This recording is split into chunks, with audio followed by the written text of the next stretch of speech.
오늘 주신 말씀 이사야서 59장 9절에서 22절 말씀입니다. 이사야 59장 9절에서 21절 말씀입니다.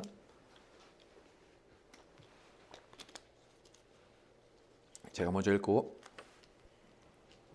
교독해서 읽겠습니다. 그러므로 정의가 우리에게서 멀고 공의가 우리에게 미치지 못한즉 우리가 빛을 바라나 어둠뿐이요 밝은 것을 바라나 캄캄한 가운데 행함으로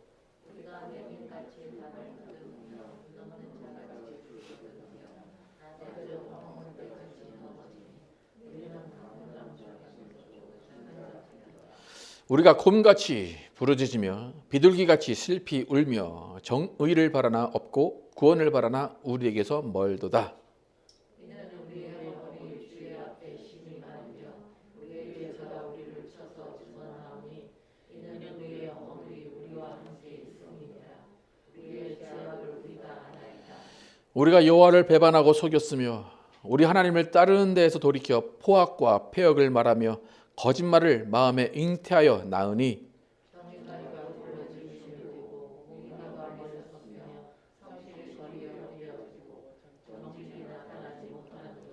성실이 없어지므로 악을 떠나는 자가 탈취를 당하는도다. 여호와께서 이를 살피시고 그 정의가 없는 것을 기뻐하지 아니하시고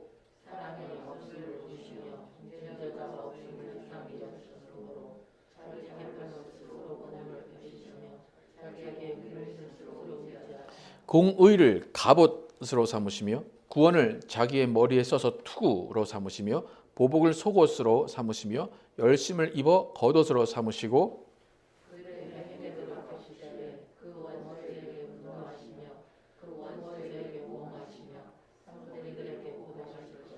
서쪽에서 여호와의 이름을 두려워하겠고 해 돋는 쪽에서 그의 영광을 두려워할 것은 여호와께서 그 기운에 몰려 급히 흐르는 강물같이 오실 것임이로다.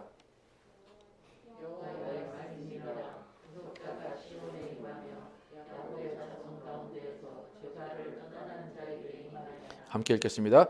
여호와께서 이르시되 내가 그들과 세운 나의 언약이 이러하니 곧 내 위에 있는 나의 영과 내 입에 둔 나의 말이 이제부터 영원하도록 내 입에서와 내 후손의 입에서와 내 후손의 후손의 입에서 떠나지 아니하리라 하시니라. 여호와의 말씀이니라. 아멘. 교회 안에 구원받은 자의 수는 얼마나 될까요? 라는 제목으로 은혜를 나누겠습니다. 지난주에 우리는 길에 대해서 나누었습니다. 이사야는 이스라엘 백성들이 스스로 구분기를 만든다라고 평가했습니다. 그리고 그 구분기를 만드는 그들은 평강의 길을 알지 못한다라고 선포했습니다. 평강의 길은 마음에 시온에 데려가 있는 사람들이 경험하는 것입니다. 그 길에는 구원이 있고 그 길에는 하나님과의 만남이 있고 그 길에는 응답이 있습니다. 근데 중요한 것은 이사야가 그렇게 너희는 잘못했어, 너희는 이것이 안 돼, 하나님을 만날 수 없어 라고 판단한 그것으로 끝나는 것이 아니라 오늘 본문을 잘 보시면 이사야가 이스라엘을 보고 평가한 그 잘못들, 하나님을 배반한 것들, 그거를 정죄하는 것이 아니라 오히려 자기가 회개를 합니다.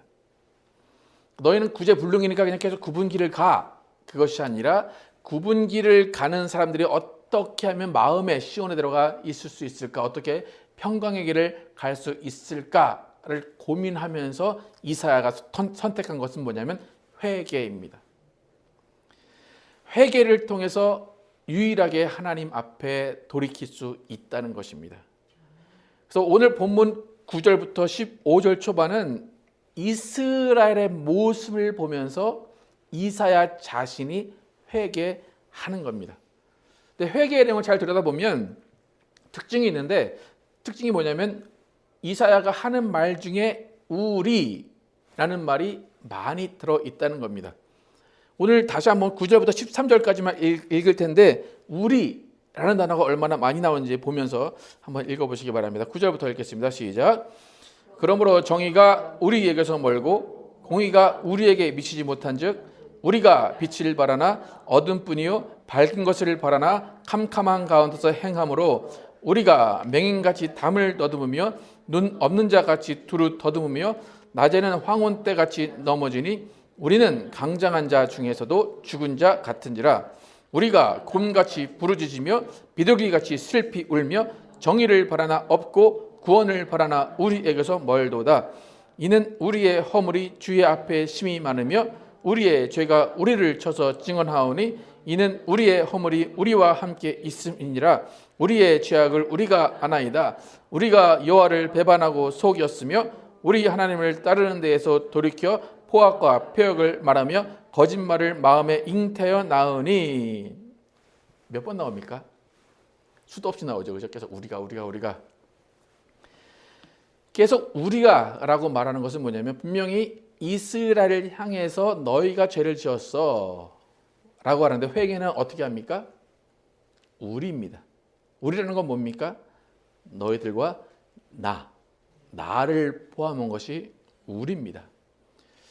제가 이제 미국에 처음 와가지고 미국 그 친구들하고 대화를 하면서 질문을 받은 것이 몇 가지가 있는데 그 중에 하나가 뭐냐면, 야, 너는 왜 말을 할 때 we, our 그런 말을 자주 하냐?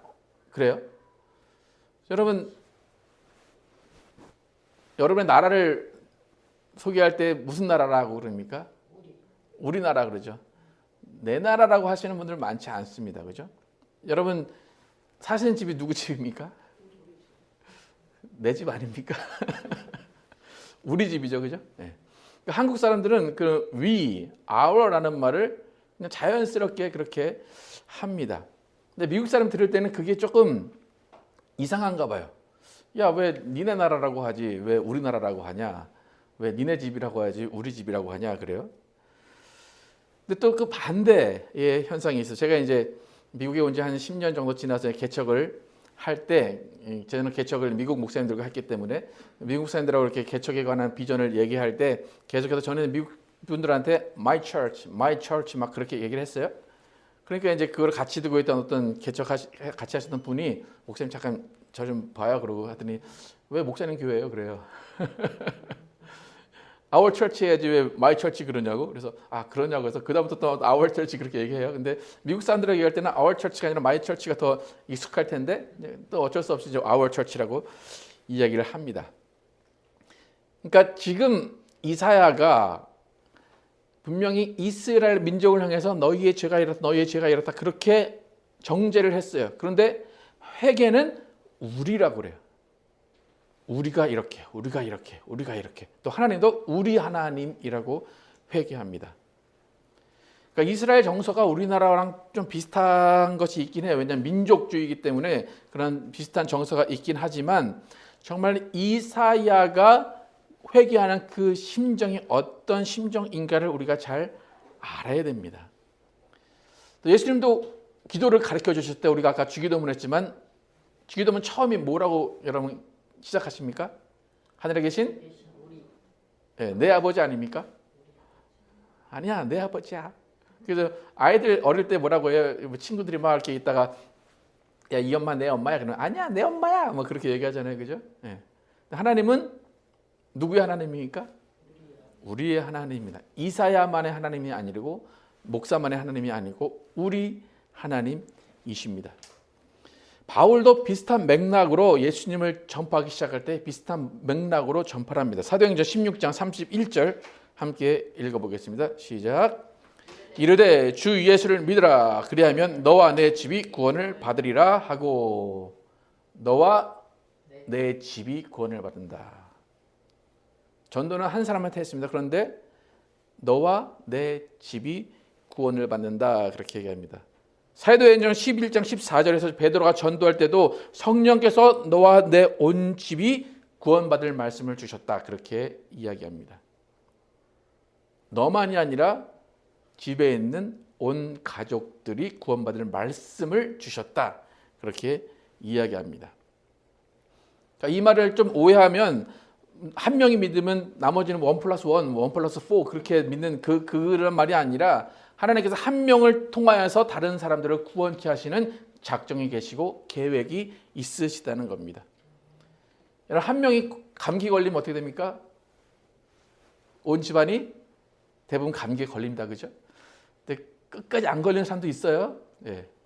한 명이 예수를 믿으면 대부분 예수를 믿게 됩니다. 그런데 끝까지 안 믿는 사람도 있긴 있어요. 그런데 하나님의 계획은 한 명이 예수를 믿으면 다 예수를 믿게 하신 것이 하나님의 계획입니다. 그러니까 이 너와 내 집이 구원을 얻으리라 이 말을 잘 이해해야 돼요. 우리가 지금 우리의 신앙이 참 개인적인 신앙이기 때문에 개인은 구원은 개인이 받습니다. 그죠? 개인이 입으로 시인해 받아요. 근데 그것만 강조하다 보니까 지금 너와 내 집이 구원을 받으리라 하는 이 말이 지금 시대에는 잘 적용이 되지가 않고 있습니다. 베드로도 너와 내 집에 주신 말씀이라고 해요. 성령은 말씀을 주셨는데 너와 내 집에 줬대요. 아빠에게만 엄마에게만 준 것이 아니라 온 가정이 나눌 수 있는 말씀을 주셨다는 겁니다. 그래서 신학적으로 얘기할 때 복음이라는 것은 가족 복음이라고 얘기해요. 개인 복음이 아니라 가족 복음이에요. 가족에게 주신 복음이라는 겁니다. 노아의 방주를 봐도 노아 한 명이 의인이다 말씀하셨어요. 노아는 당대 의로운 자라. 근데 노아 방주에 누가 들어갔습니까? 가족들이 들어갔어요. 그죠? 아들들과 며느리들이 다 들어갔어요. 그 노아는 우리가 보통 노아의 방주라고 해서 구원을 얘기하잖아요. 근데 노아만 의인이었는데 그 나머지는 어쩐지 모르겠어요. 하나님 시험을 하셔서 야 너 통과 이렇게 하셨는지 모르겠는데 그 구원이 가정에게 임했습니다. 그렇기 때문에 한 사람의 변화로 끝나지 않습니다. 한 사람의 변화는 가족의 변화로 끝나고 가족의 변화는 나라의 변화로 끝나고 나라의 변화는 민족까지 이어집니다. 그래서 예수 믿는 한 사람이 씨앗이 땅에 떨어지면 그 씨앗은 반드시 열매를 맺게 하신 것이 하나님의 계획입니다. 오늘 찬양했지만 온 세상 위하여 나 복음 전하리. 나만 믿었으면 끝입니까? 내가 믿었으면 그 다음부터는 시작이에요. 온 세상 위에서 그 복음을 전하는 시작입니다. 그래서 하나님은 한 명이라도 더 구원받기를 바라시는 분이 우리 하나님이십니다. 그러니까 여러분이 아직까지 여러분의 가족 가운데 누군가가 예수를 믿지 않는다면 포기하지 마시고 기도하시기 바랍니다. 하나님의 뜻은 그가 돌아오기를 원하셨기 때문에 여러분을 하나님 앞에 데려놓으신 겁니다. 그래서 여러분이 포기하지 않고 기도하신다면 그들은 반드시 하나님의 나라에 들어갈 것입니다. 근데 가끔 가다가 이제 제가 만나는 분들 중에 저에게 질문하신 분들이 있어요. 교회 안에서 구원받은 사람이 얼마나 될까요? 뭐 몇 퍼센트나 될까요? 물어보는 사람들이 있어요. 그래서 어떤 분들은 뭐 2%, 3%, 또 최근에 뭐 제가 들은 얘기는 0.1, 0.2 얘기하시는 분들도 계시대요. 네. 근데 제가 이제 그 이야기를 들을 때 생각하는 게 뭐냐면 뭐 2%, 3% 그러면 100명 중에 몇 명입니까? 2명이죠. 저희는 저희 중에 2%면 몇 명입니까? 저밖에 없을 것 같은데. 그죠? 0.2면 어떻게 돼요? 아무도 그걸 못 받는다는 거예요. 100명 중에. 예. 근데 그런 이야기를 들으면 제가 이제 생각하는 건 뭐냐면 저에게 말씀하시는 그 2%, 3%, 0.2% 말씀하시는 분들의 생각에 본인은 2%에 들어갈까요? 98%에 들어갈까요? 어떨까요? 제가 여러분에게 교회는 3%만 구원받아요. 나머지는 구원 못 받아요. 그러면 저는 몇 퍼센트에 넣고 얘기를 할까요? 설마 98%도 그 얘기할까요? 난 구원 받는데 저 98%는 구원 못 받아. 거기까지는 괜찮아요. 거기까지는 판단할 수 있고 거기까지는 해석을 할 수 있고 거기까지는 할 수 있어요. 그런데 그 다음이 문제라는 거예요. 이사야도 분명히 그렇게 지적을 했어요. 하나님의 소리는 짧으냐? 아니다. 너희 죄악 때문에 그래. 너희가 하나님을 배반했고 하나님을 모욕했고 하나님의 말씀을 안 들었어.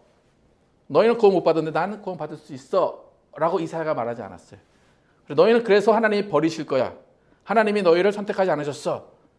그런데 이사야가 바로 그 다음에 한 행동은 뭐예요? 무릎 꿇고 우리의 죄를 회개한 거예요. 너희의 죄를 아니라 나까지 놓고 회개를 했다는 겁니다. 우리의. 그러니까 뭐예요? 내가 용서받지 못하면 저들도 용서를 받지 못하는 거예요. 저들이 용서받지 못하면 나도 용서받지 못하는 거예요. 우리나라 말 중에 좋은 말 도매급이라는 말이 있죠, 그죠? 도매급으로 넘어가는 거예요. 그러니까 이사야의 그 생각, 이사야의 그 철학을 여러분 잘 아셔야 돼요. 아무리 잘못하고 아무리 하나님 앞에 죄악을 저지르고 하나님께서 버리는 사람들처럼 생각이 들지만 나도 그 사람들과 똑같다는 거예요. 그들을 하나님이 구원하지 않았으면 나도 구원받지 못한다는 것이 이사야의 판단입니다. 바울도 마찬가지예요. 베드로도 마찬가지예요. 너와 내 집, 너와 내 온 가족이라고 말하는 것은 뭐냐면 한 개인이 아니라 단체로 본다는 거예요. 그것은 무슨 말이냐면 민족을 본다는 거예요. 이스라엘 민족을 본다는 것입니다. 여러분 정말 하나님이 많은 사람, 더 많은 사람이 구원을 받기를 원하실까요?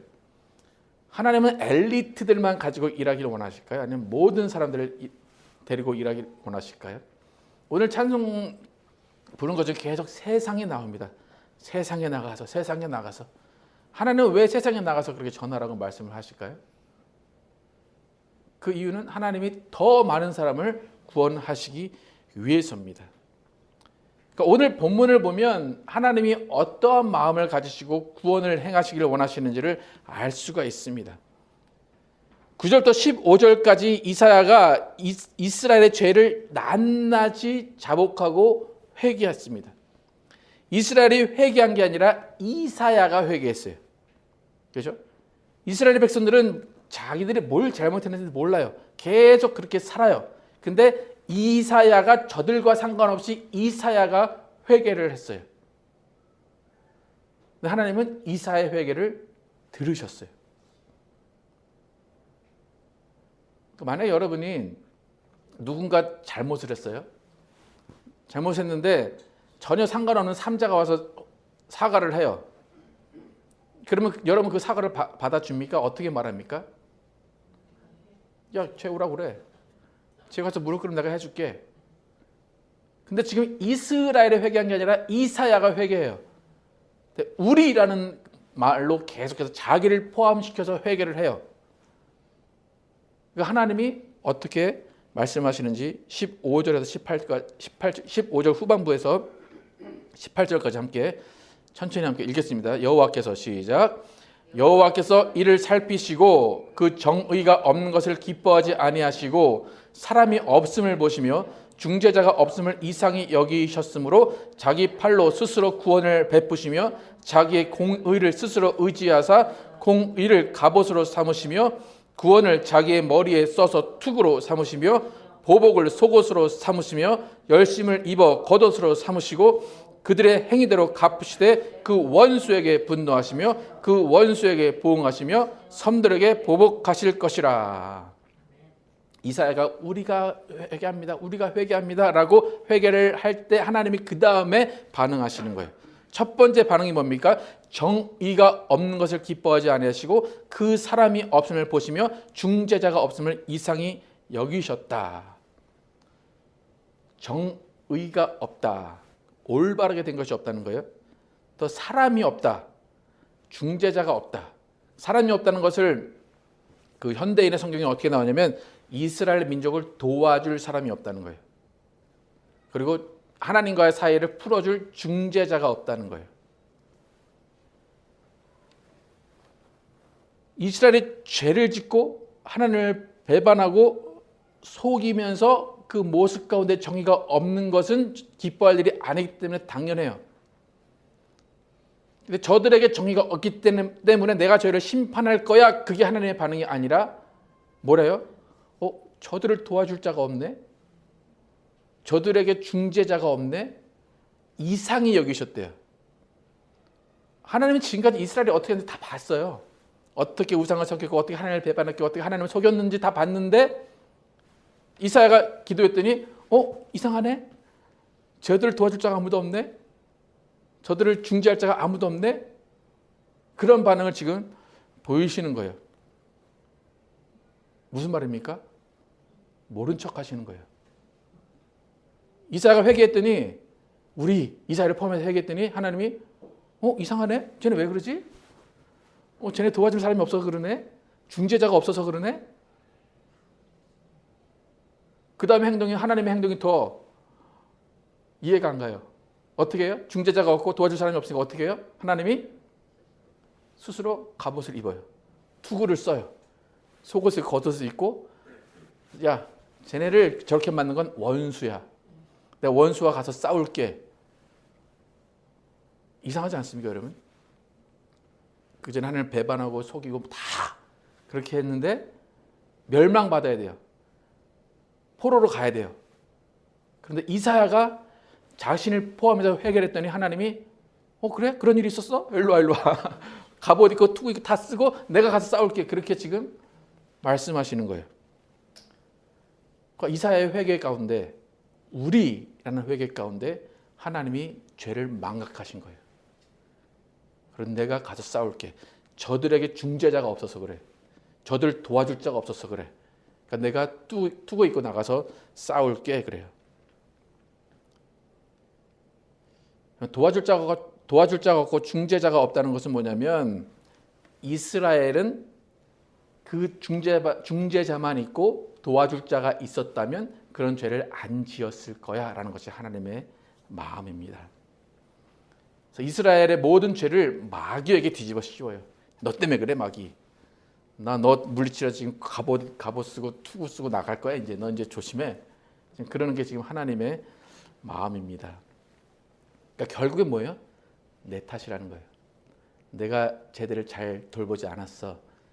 그러니까 내 탓이니까 누가 해결해요? 내가 해결할게. 그리고 하나님이 싸우러 나가시겠다는 겁니다.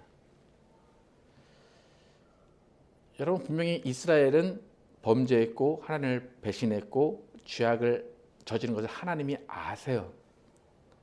근데 이사야가 회개할 때 하나님 다 잊어버리시고 자기 탓으로 돌리십니다.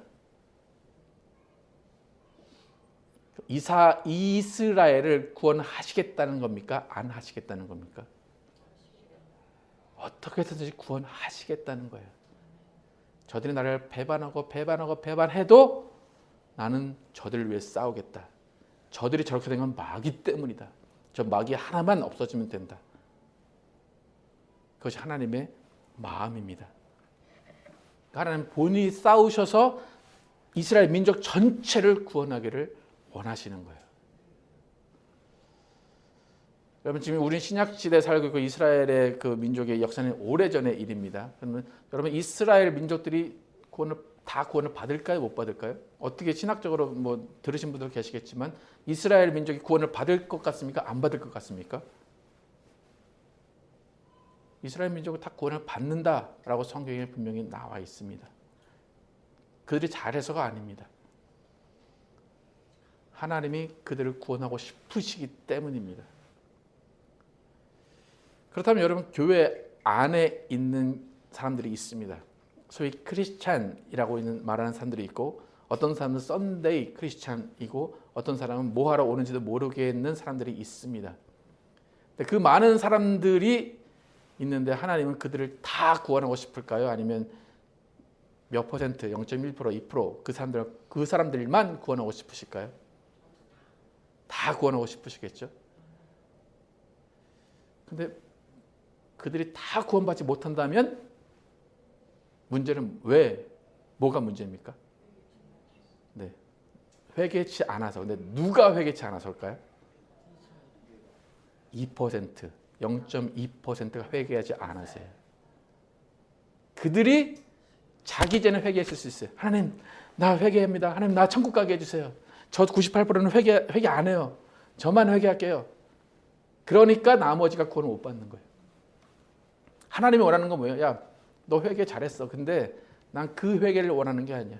그 회개는 내가 구원의 투구를 쓰지 않고 갑옷을 입지 않아. 네가 나머지 98% 나머지 98.8%를 위해 기도할 때 내가 구원의 투구를 쓰고 갑옷을 입을 거야. 그거예요, 하나님의. 근데 소위 여러분이 만약 0.2%에 들고 2%, 3%에 들었다. 여러분 기도하십니까? 나머지 98%를 위해서 무릎 꿇고 이사야 같이 통곡하며 기도하십니까? 나는 2%야. 아주 좋아. 하나님 날 선택하셨어. 그렇게만 하고 있지 않습니까? 여러분이 2% 3%에 들었다면 정말 눈물로 98%를 왜 기도하고 있어야 되는 거예요 지금. 근데 지금 한국교회는 어때요? 정지하기 바빠요. 저 98%들, 저 98.8%들. 하나님 뭐래요? 너도 모르는 일이야. 네가 언제 절로 갈지 어떻게 알아?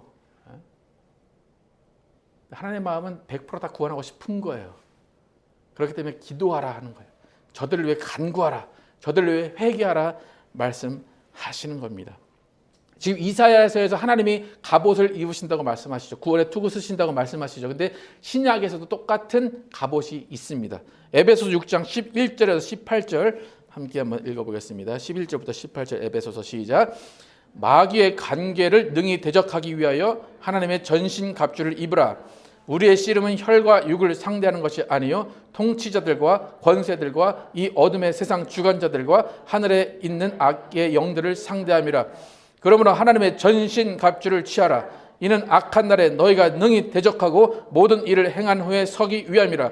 그런즉 서서 진리로 너희 허리띠를 띠고 의의 호심경을 붙이고 평안의 복음이 준비한 것으로 신을 신고 모든 것 위에 믿음의 방패를 가지고 이로써 능히 악한 자의 모든 불화살을 소멸하고 구원의 투구와 성령의 검 곧 하나님의 말씀을 가지라.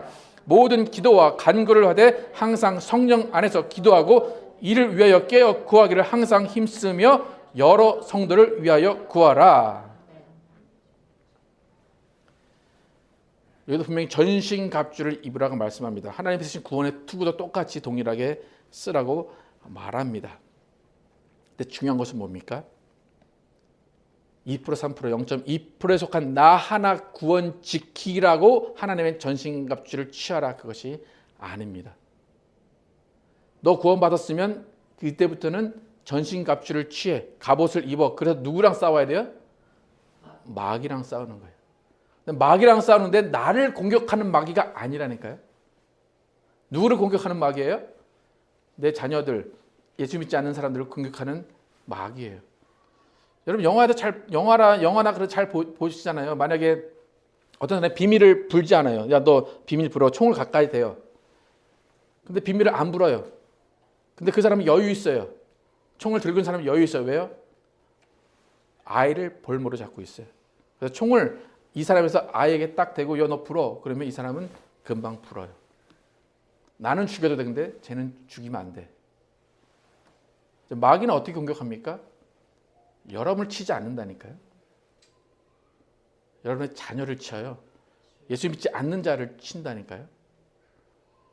그럼 여러분들이 그들을 치면 누구의 잘못이에요? 그들의 잘못인가요? 기도 안 해서 저래. 말씀 안 받아서 저래. 그건가요?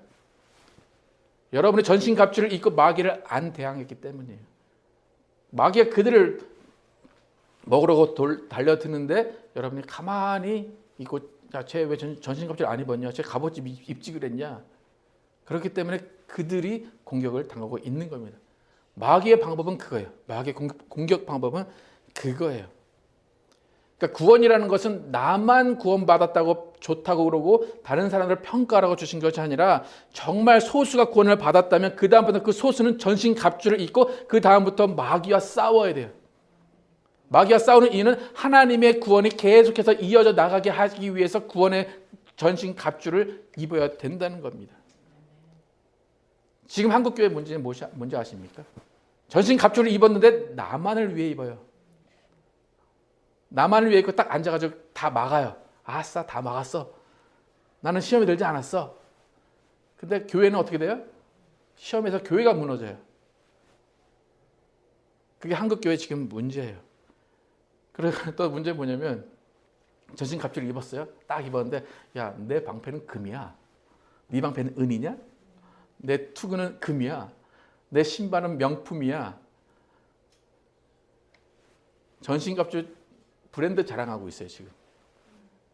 교회들이 그거 자랑하고 있는 거 아닙니까? 마귀랑 싸우라고 준 거잖아요. 근데 명품 자랑하고 있어요. 야, 우리 교회는 이렇게 이런 걸로 돌 깔고 대리석 깔고 파이프 오라니 어떻게 되고. 하나님은 그걸 원하시는 게 아니에요. 전신갑주 이거 뭐 하라는 거예요? 구원받지 못한 자들을 위해서 싸우러 나가라는 거예요. 근데 안 나가잖아요. 안 나가니까 누구끼리 싸워요? 교회 안에서. 쟤네 갑옷 입고 투구 쑥 할 게 없으니까 뭐예요? 옆에 사람 툭툭 찌르는 거예요. 이렇게. 야, 이거 잘 되냐? 야, 나 방패 이거 한번 찔러봐봐. 잘 되나 한번 보게. 서로 교회에서 싸우고 있는 거예요. 구원의 그 전신갑주 입고 다 싸우고 있는 거예요 지금. 그러니까 마귀가 하는 일은 뭘까요? 싸움 구경하고 있는 거예요. 정작 자기에게 와서 싸워야 되는 사람들이 지네들끼리 싸우고 있으니까 싸움 구경하고 있는 겁니다. 여러분 목사랑 싸우지 마시고 마귀랑 싸우시기 바랍니다. 옆에 집사랑 싸우지 마시고 마귀랑 싸우시기 바랍니다. 마귀는 못 이길 것 같으니까 사람들한테 가는 거예요. 아니면은 목사가 마귀처럼 보여서 그럴 수도 있긴 하지만,